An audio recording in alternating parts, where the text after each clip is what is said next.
Dee is retiring, so I've decided to take our parents to France as a celebration. Starting now, I'll be using your platinum card for the trip. We're going to indulge and have an unforgettable time, all on your credit card. What a vacation this will be. Wait, what are you talking about? Exactly what I said. No, I still don't get what you mean by exactly what I said. Can you explain? We need to hurry. Got it, we'll leave soon. Sorry, I have to go now, but I'll hear more about this later. Oh, by the way, the credit card won't work.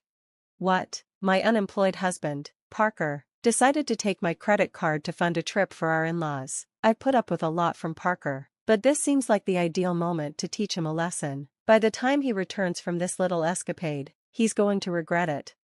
I'm Leah, 32 years old and employed at a company. After graduating from a top university, I landed a position at a major firm where I've received positive reviews. Even though I'm only 32, I earn enough to support both Parker and a potential child, if we had one. For now, though, that's hypothetical. We've been married for 2 years and haven't started a family yet, but we're thinking about it.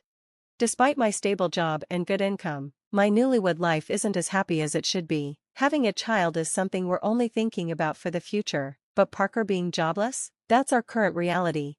I'm not hungry for dinner. I had some snacks earlier. That's fine, but what about your job search?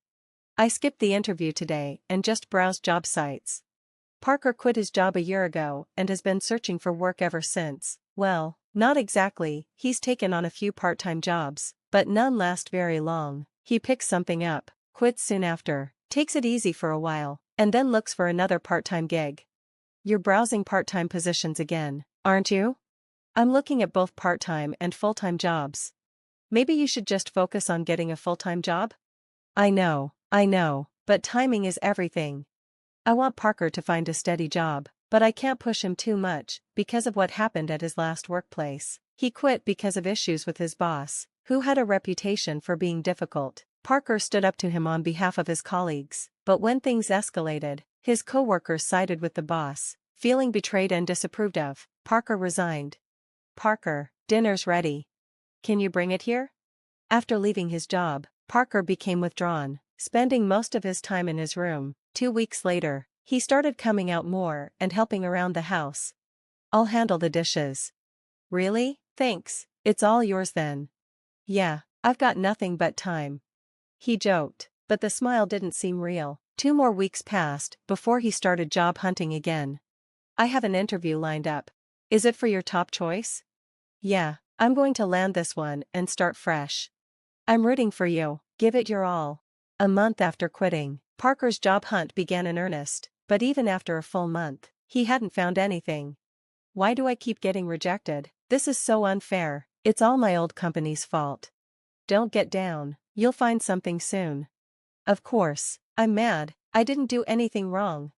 Parker may not be entirely innocent in this, but his last job situation wasn't entirely his fault either. However, leaving because of conflicts with people doesn't reflect well on his job applications.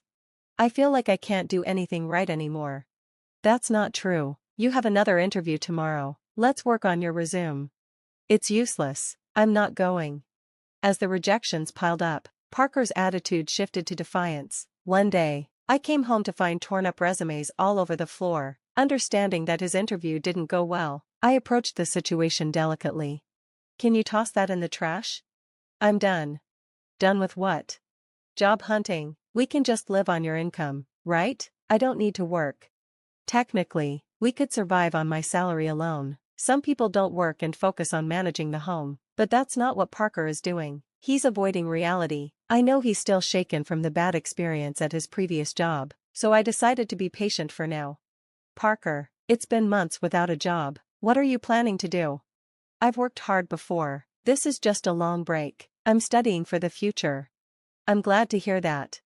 Living near Parker's parents, his mother, Melila, and father, Nicholas, began visiting more frequently after he left his job. They were concerned, but hearing Parker talk about his preparation for the future seemed to put them at ease, although it was all a lie.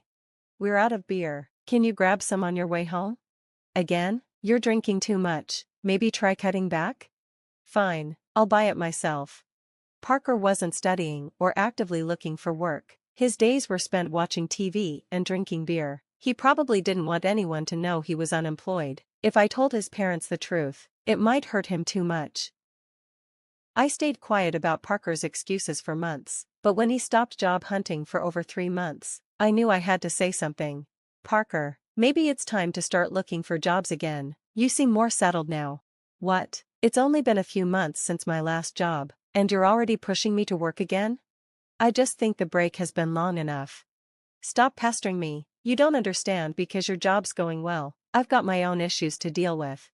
Everyone faces challenges at work and with people. We all work through them. Let's figure this out together. Fine, I'll look for something, Parker muttered before walking out. My words clearly upset him, but at least he agreed to job hunt. I decided I'd apologize later when he calmed down.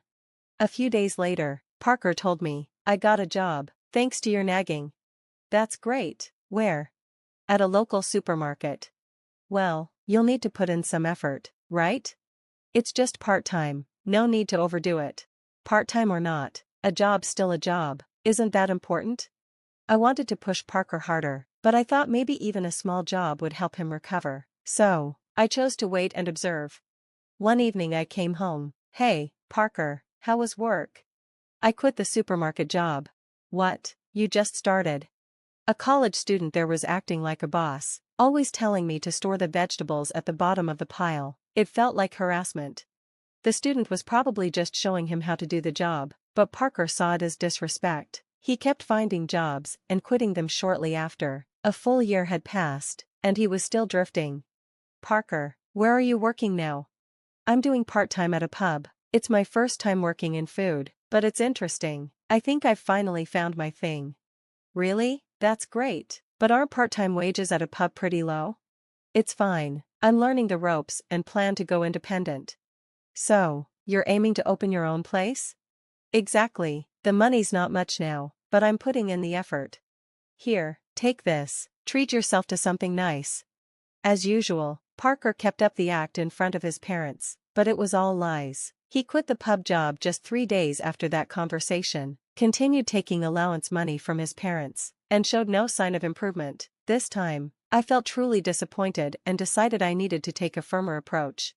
Parker, we need to talk. Can we do this later? I'm watching a good part of this movie. You can pause it. I grabbed the remote and stopped the movie. You really paused it at the best part? Fine, what is it? You're 35, right? That's prime working age. Do you think about the future? You can't keep lounging at home, drinking and watching TV all day. The future? Plenty of people my age aren't working, and they're happy without jobs. True, but those people usually have something else they're committed to. Do you have anything like that? Yeah, I know you're mad about me not working. I'll look for another part-time gig. Parker's only goal seemed to be part-time work. I'd been gentle, not wanting to push too hard, given his history, but I realized he needed to start taking real responsibility. I had to be more direct. Then one day, I got a text from Parker while I was at work. Dad's retiring, so we're heading to France to celebrate. We leave today. I'm borrowing your platinum card, time to splurge on your credit.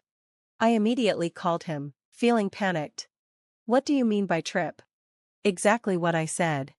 I don't understand. Explain, please. So much was wrong with this. Celebrating Nicholas's retirement was fine, but using my credit card without asking? That wasn't borrowing, it was theft. And why was I paying for a France trip I wasn't even going on? Parker had likely bragged to his parents about paying for everything. The thought of Parker claiming the funds were from his savings while using my credit card really frustrates me. However, one thing he said stands out to me. You mentioned borrowing a credit card? The one from our place. Yeah, what's the issue? I do possess a platinum card. Some assume you need a high income to qualify for it, but that's not entirely accurate. Factors like credit history and a steady income are important, and it's achievable in your 30s. The annual fee is steep, but I utilize it for the benefits and rewards. Nonetheless, that card is securely in my wallet. So you grabbed the credit card from home? Yeah, so I'll need you to cover the bill. Parker, thrilled about his upcoming trip to France, is addressing me with a tone that challenges my patience. I've been accommodating with him for quite a while, but this feels like a turning point. He thinks he's clever by taking my credit card and being overly cheerful, but he's in for a reality check. What are you doing? We need to leave. Alright, I'm on my way. I'll get all the details when I return. Just one more thing, the credit card you took won't work. What? That can't be true. It's in Lila's name, and it expires this month. It's short, but it shouldn't be an issue. You're lying, right, Lila? You're just trying to stop me from using it. That's such a transparent lie. Yes, it really expires this month. That's why I've already received a new card. What does that mean? It means I have two cards for a while. Often, when the new one activates, the old one becomes inactive. I've already started using the new one, so the card you took won't function. You're joking, right?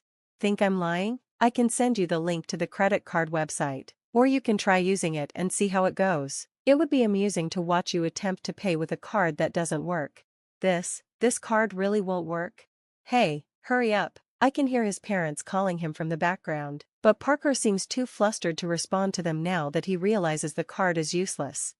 What do I do? I told them I'd cover everything except the flight. Oh, they took care of the flight? Yeah, Dad felt guilty about covering all the trip expenses. What should I do now? I'm about to take a cab, and I don't even have cash for that.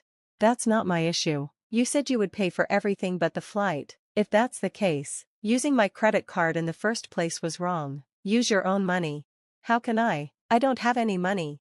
Parker, you haven't been putting in the effort. It's your fault for trying to impress your parents while being broke. I'm at work, so I have to hang up now. I just wanted to clarify about the credit card. Wait.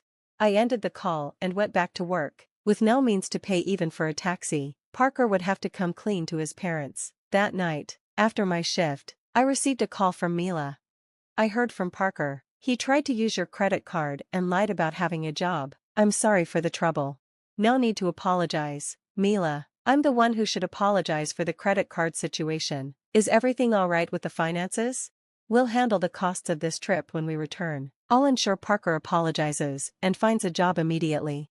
I appreciate that, Mila, but I'm seriously considering divorcing Parker. Divorce? Over this? It's part of the issue, but Parker has been taking money from me for quite some time. What do you mean? I stopped giving him money to reduce his drinking. He began a part-time job and was buying his own alcohol, but his earnings shouldn't cover his drinking habits. Parker has been taking money from my wallet to buy alcohol, taking anywhere from $4 to $40. Over a year, that adds up. I didn't set strict boundaries with him, hoping he would change, but when he swiped my credit card for his trip, it became about more than just $42. This significant leap in his theft made it clear he had no intention of changing. I understand your decision. Should I inform Parker about the divorce? Could you just let him know I want a divorce? We can discuss the rest when he returns. About an hour later, the next morning after my conversation with Mila, Parker called. He must have learned about the divorce from her, but I had asked her to hold off until he returned to discuss it. I was too drained to answer his call. The following morning, after work, I found Parker at home, having cut his trip short. I'll get my act together now. Please don't leave me, he begged. As I stepped into the living room and saw Parker, he quickly expressed remorse. His apologies seemed genuine but came too late. He had an entire year to change, yet he was still asking for another chance. I had warned him repeatedly, but he wasted every opportunity. I refused to give Parker another chance after he abandoned our relationship. My decision is final. Can you leave? Please don't say that. If you don't want me here, should I move out? Only if you can afford rent. Parker fell silent. He didn't even have the money for next month's rent, let alone a stable income. My words, coupled with the looming divorce, made him realize the gravity of his situation. With nothing to take with him, Parker seemed set to leave the house, likely heading to his parents'. I considered asking if he had money for transport, but Parker isn't a child. He should be capable of managing his own finances, regardless of the circumstances. I sadly watched as he left. After leaving, Parker went to his parents' home. Later, I received a call from Mila. My in-laws allowed Parker to stay for a night, but they asked him to leave the next day. They worried he might become too dependent on them if he stayed. It seems they intended for him to learn to fend for himself. It must have been difficult for them to send their son away, but they made a hard decision for his well-being. After being kicked out from his parents, Parker returned to our house, begging for help. Please assist me. I have nowhere else to go and no money. That's the outcome of your choices. You need to face the consequences. Everyone has their struggles. While asking for help can be necessary sometimes, for the past year, you've neglected your responsibilities and acted selfishly. I refused to let Parker into the house and turned him away at the doorstep. The divorce ultimately went through. Parker was hesitant, but with his parents' backing, it happened more swiftly than expected. I'm uncertain about Parker's current situation, but I assume he's still job hopping and making excuses. I thought I would feel lonely without Parker, but I don't. His behavior had stressed me out, and I was always cautious not to hurt his feelings. Now, without the need to cater to him, I find myself living more comfortably. I had unconsciously carried the weight of our relationship. I'm relieved I didn't let myself get dragged down by him. Now I can enjoy life without having to accommodate anyone else. Thanks for watching. See you again in the next video. Stay stunned.